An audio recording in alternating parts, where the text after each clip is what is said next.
0 और 491 के इन्विटेशन गए हैं।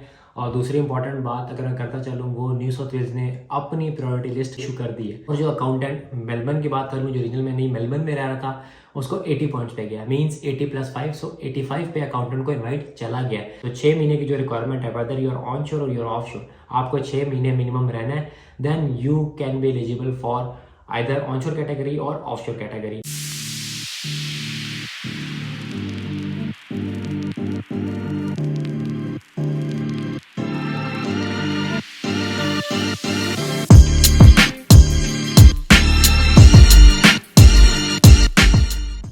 हेलो, वेलकम एंड अस्सलाम वालेकुम। उम्मीद है कि आप सब खैरियत से होंगे। अभी विक्टोरिया का रिसेंटली राउंड कंडक्ट हुआ है, 190 और 491 के इन्विटेशन गए हैं।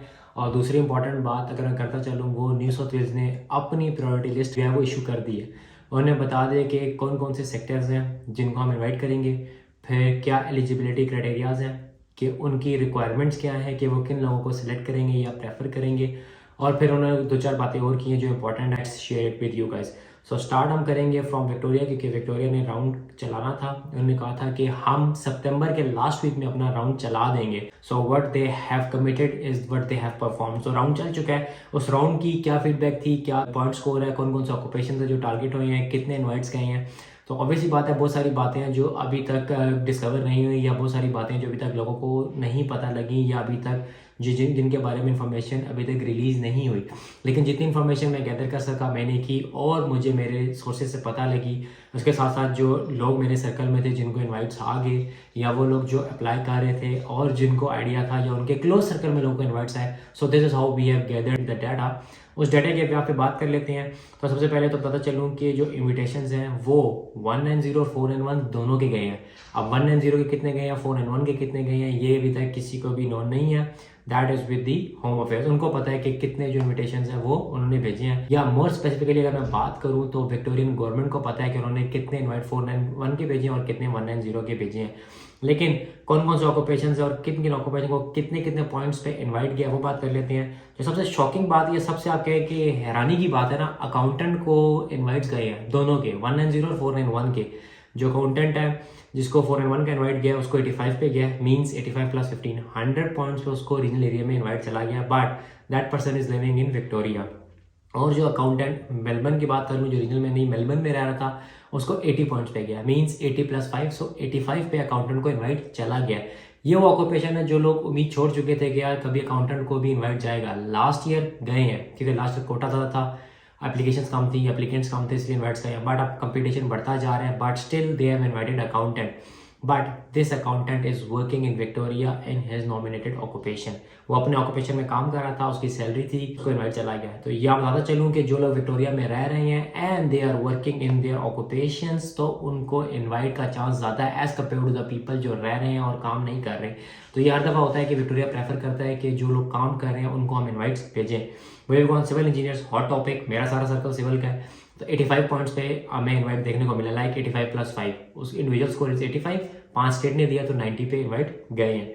फिर कंस्ट्रक्शन प्रोजेक्ट मैनेजर्स, तो जो लोग तो सिविल किए हैं और अगर उनकी work experience that is in construction management, तो वो अपने आप को कंस्ट्रक्शन प्रोजेक्ट मैनेजर अपनी फाइल डाल सकते हैं। मेरे सर्कल में काफ़ी लोग हैं जिन्होंने एक्सपीरियंस के बिहाफ पे दोनों असेसमेंट्स कराई हुई थी, एज अ सिविल भी और as a construction project manager भी। तो 85 पॉइंट पे कंस्ट्रक्शन प्रोजेक्ट मैनेजर को भी इन्वाइट किया है, इलेक्ट्रॉनिक्स इंजीनियर को भी इन्वाइट गए हैं और मैकेनिकल इंजीनियर्स को भी इन्वाइट गए हैं। इसके अलावा ऑब्वियसली बात है, जो हॉट ऑक्यूपेशन है जिसमें नर्सेज आ जाती हैं, चाइल्ड केयर आ जाता है, इनको भी इन्वाइट्स गए हैं। बट एट व्हाट पॉइंट्स किसी को नहीं पता, but most likely these will be around 65 और 70। अब इलेक्ट्रिकल इंजीनियर की बात यहाँ पे नहीं हुई, लेकिन यहाँ एक बात बताता चलूँ कि इन्विटेशन हमेशा हर स्टेट उस ऑक्यूपेशन को भेजे जिसकी उसको ज़रूरत होती है। ऑलरेडी कोटा काम है, लास्ट टाइम हर ऑक्यूपेशन को ऑलमोस्ट इन्विटेशन गए थे, क्योंकि ईओईस कम थी और कोटा ज़्यादा, सीट ज़्यादा थी, इन्होंने एलोकेशन भेजनी थी। बट अब चूंकि सीट्स कम हो चुकी है, कंपटीशन बढ़ चुका है, एप्लीकेंट्स बढ़ चुके हैं, इसलिए वो अपने प्रेफर्ड ऑक्यूपेशन को भेज रही हैं। इसीलिए हर स्टेट अपनी एक प्रेफर्ड ऑक्यूपेशन लिस्ट इशू करती है।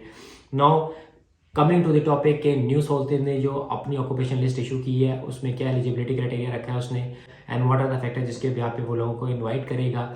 फिर इनविटेशन राउंड्स के बारे में क्या बात की है, वो सारी बातें कर लेते हैं। तो स्टार्टिंग फर्स्ट के जो न्यू साउथ वेल्स गवर्नमेंट है उसने रिसेंटली इशू कर दी है अपनी 190 की लिस्ट, और उसमें कहा है उसने कि जो हमारे प्रेफर्ड इंडस्ट्री सेक्टर्स हैं उसमें हेल्थ है, एजुकेशन है, आईसीटी है, इंफ्रास्ट्रक्चर है। लोग हेल्थ सेक्टर से लिंक्ड है उनके लिए तो अच्छी खबर है। फिर education, early childhood teacher, primary teacher, school teacher, university lecturers, इनके लिए अच्छी खबर है। And then ICT, software engineer, software developer, programmers, business analyst, इन लोगों के लिए भी अच्छी खबर है। And then infrastructure, civil, construction, mechanical भी सामो इसमें आता है because you guys are working with in the infrastructure industry. इसमें इलेक्ट्रिकल भी आएगा क्योंकि इलेक्ट्रिकल काम भी चाहिए होता है। ये वो ऑक्यूपेशन है जो न्यू साउथ वेल्स ने कहा है कि हम इन ऑक्यूपेशंस को प्रेफर करेंगे। उसके साथ साथ उन्होंने एलिजिबिलिटी की बात कर दी है। उन्होंने कहा है कि हम इनवाइट भेज देंगे, लेकिन जब इनवाइट जाएगा तो what are the minimum standards जिसके बिहाफ पे वो बंदा एलिजिबल होगा टू बी कंसिडर्ड या to be nominated for New South Wales 190। उसमें उन्होंने बोला है कि at least a period of 6 months, आप एटलीस्ट 6 महीने न्यू साउथ वेल्स में रहें हो तब आपको इनवाइट जाएगा, या अगर आपको इनवाइट गया और आप ये 6 महीने का प्रूफ ऑफ रेजिडेंस शो नहीं कर सकते तो आपका इनवाइट कैंसिल हो जाएगा।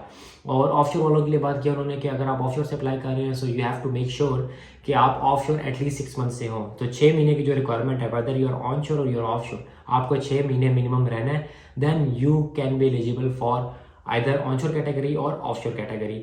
उसके साथ साथ कुछ बातें उन्होंने की हैं कि जो उन्होंने कहा कि these are the important information, मैं साथ स्क्रीनशॉट भी अटैच कर दूंगा ताकि आप लोगों को क्लैरिटी भी मिल जाए। उन्होंने कहा जो आपकी ईओई हो that should be valid at the time of invitation, क्योंकि जो ईओईज होती हैं वो 2 साल के लिए वैलिड होती हैं, उसके बाद आप उसको दोबारा सबमिट करा सकते हैं या रीन्यू करा सकते हैं। और साथ उन्होंने जो अगली बात की उन्होंने कहा है कि अगर आप एक दफ़ा इन्वाइट आ जाता है आप ईओई एडिट नहीं कर सकते।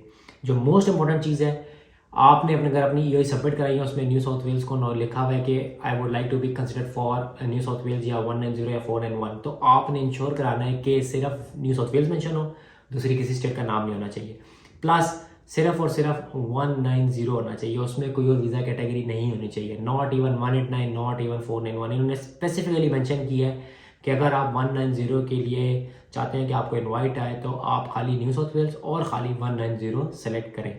फिर वो लोग जो जॉब कर रहे हैं ऑब्वियसली अगर आपको इनवाइट आएगा तो you have to justify your employment claims, तो आपने वो डॉक्यूमेंट्स प्रिपेयर करने, लाइक पे स्लिप्स होती है, सुपरनेशन होता है, कॉन्ट्रैक्ट डॉक्यूमेंट्स होते हैं और फिर लेटर फ्रॉम द एम्प्लॉयर्स होता है, तो ये डॉक्यूमेंट आपके पास होने चाहिए। बाकी जहाँ तक रही बात इन्विटेशन राउंड्स की, विक्टोरिया ने कहा था कि हम सितंबर के लास्ट में चलाएंगे, न्यू साउथ वेल्स ने ऐसी कोई बात नहीं की। उन्होंने कहा है कि हमने कोई डेट फिक्स नहीं है, कोई क्राइटेरिया फिक्स नहीं है हम कब चलाएंगे, but definitely we will be conducting those rounds.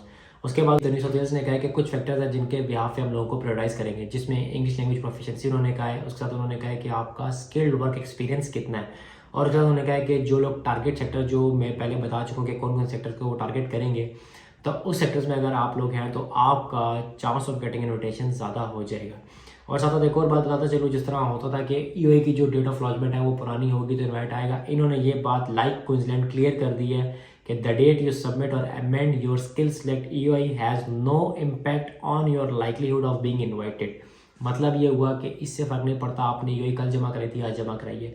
तो अभी तक जिन लोगों ने जमा नहीं कराई थी या जिन लोगों ने मल्टीपल स्टेट लिखी थी वो बेशक पॉइंट्स अच्छे हैं, अभी जाएँ, अभी जाके अपनी अपनी ईओई सबमिट करा दें। कैसे सबमिट करानी है वो ऑलरेडी वीडियो में बना चुका हूँ, वहाँ चले जाएँ, वीडियो देख लें, अपनी ईओई सबमिट कराएं। खाली 190 और न्यू साउथ वेल्स सेलेक्ट करना है, क्योंकि इन्होंने प्रॉपरली मेंशन किया कि अगर ये 2 चीज़ें होंगी then there is a likely chance कि हम आपको इन्वाइट करेंगे।